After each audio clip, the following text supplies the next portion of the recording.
Assalamualaikum warahmatullahi wabarakatuh. Perkenalkan, saya Miftahul Khairiyah. Saat ini mengajar di SMA Negeri 4 Bojonegoro, Jawa Timur. Bagaimana kabar sahabat semuanya? Semoga senantiasa sehat walafiat dan selalu mendapatkan perlindungan dari Allah Subhanahu wa Ta'ala. Tentunya juga terbebas dari ganasnya virus corona. Corona telah merubah segalanya, termasuk sekolah terkena imbasnya. Dulu sekolah itu senantiasa ramai dengan canda tawa teriak anak-anak. Sekarang menjadi sunyi sepi. Mereka harus menarik diri karena karantina diri. Tentu itu bukan keadaan yang menyenangkan. Namun bukan berarti harus kita tinggalkan, tetapi kita harus selesaikan. Sebagai seorang guru, kita harus segera mengambil langkah-langkah untuk mengadakan perubahan pelajaran. Kita juga harus mendukung kebijakan pemerintah, siswa harus belajar di rumah. Lalu apa yang harus kita laksanakan? Sekarang apa yang saya laksanakan? Mari kita lihat video berikut ini.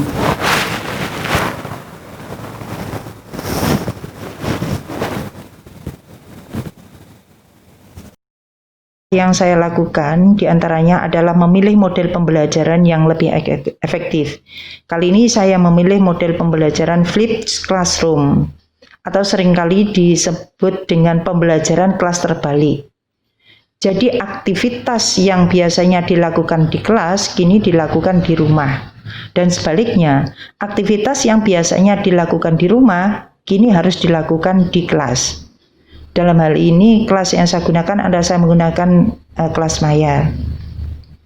Ya, jadi biasanya anak-anak di kelas itu mendapatkan materi dari bapak dan ibu guru mereka, kemudian mengerjakan latihan soal, mengerjakan latihan-latihan yang lainnya. Kini kegiatan itu harus dilakukan di rumah.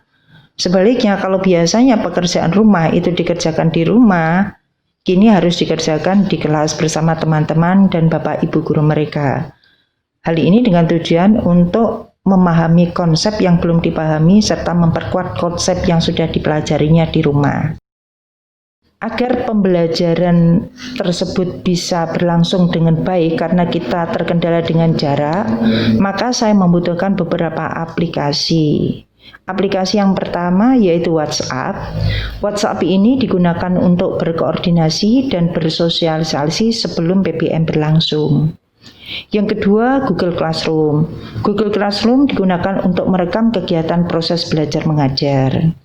Yang ketiga adalah rumah belajar. Nah, tentunya rumah belajar ini adalah merupakan sumber pembelajaran yang bagus sekali karena ini adalah pembelajaran daring yang dikembangkan oleh Kemdikbud ya, dan bisa diakses secara gratis. Yang keempat adalah YouTube. YouTube ini juga sebagai sumber belajar dan juga sebagai upload hasil belajar apabila itu diperlukan. Yang terakhir yaitu saya gunakan Zoom. Zoom ini digunakan untuk pertemuan guna untuk mendiskusikan materi yang sudah dipelajari. Adapun langkah-langkah yang saya lakukan dalam pembelajaran dengan menggunakan model flipped classroom ini adalah sebagai berikut. Yang pertama, untuk kegiatan di rumah. 1. Menyampaikan kepada siswa secara garis besar materi apa yang akan disampaikan. Yang kedua, menyampaikan tujuan pembelajaran yang akan dilakukan. Yang ketiga, memberikan materi kepada siswa. Bisa berupa video atau mungkin materi yang lainnya. Dan itu bisa kita membuat sendiri atau kalau tidak memungkinkan kita bisa mengambil dari sumber belajar yang lain. Dalam hal ini, rumah belajar merupakan sumber belajar yang sangat bagus sekali karena fitur-fiturnya lengkap dan bervariasi, serta dilengkapi dengan adanya latihan soal. Bahkan di situ juga ada laboratoriumnya, juga masih ada fitur-fitur pendukung yang lain. Yang keempat, memberikan tugas kepada siswa sesuai dengan tujuan pembelajaran. Semua aktivitas tersebut dikoordinasi lewat aplikasi WhatsApp.